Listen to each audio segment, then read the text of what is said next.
வெளியே மொறு மொறுன்னு உள்ள மெதுவான வெள்ளை பணியாரம் எப்படி செய்கிறதுங்கிறத பார்ப்போம். அதுக்கு ஒரு பாத்திரத்தில் ஒரு டம்ளரில் பச்சரிசி எடுத்து தலை தட்டுற அளவுக்கு போட்டுக்கணும்.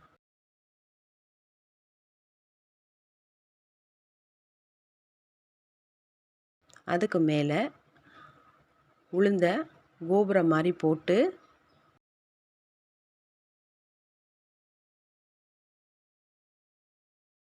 அதை 2 முறை கழுவிட்டு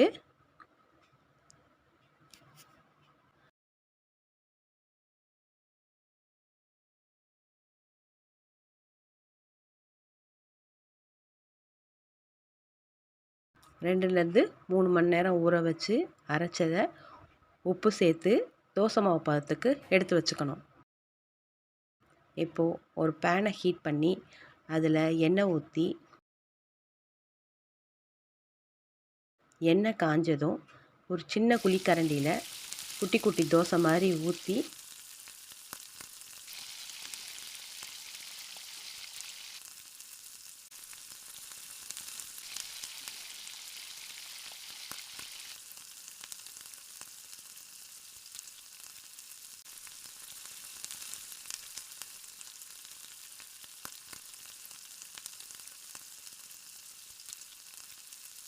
அதை திருப்பி போடணும். திருப்பி போட்டு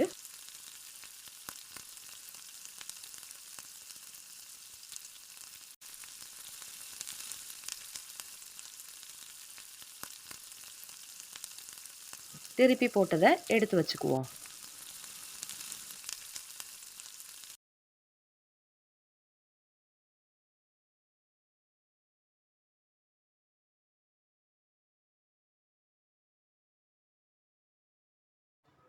அதே மாதிரி திரும்பவும் குட்டி குட்டியாக ஊற்றிக்குவோம்.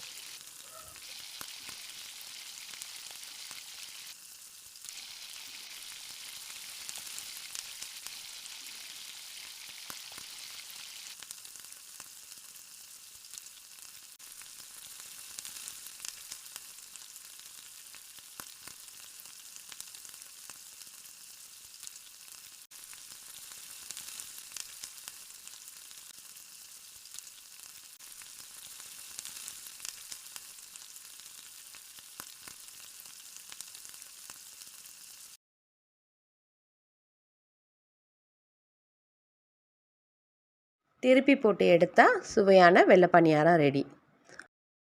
அதோட கார சட்னி தொட்டு சாப்பிட்டா ரொம்ப சுவையாக இருக்கும். சுவையான செட்டிநாட்டு வெள்ளை பணியாரம் ரெடி. தேங்க்யூ ஃபார் வாட்சிங். Subscribe my channel.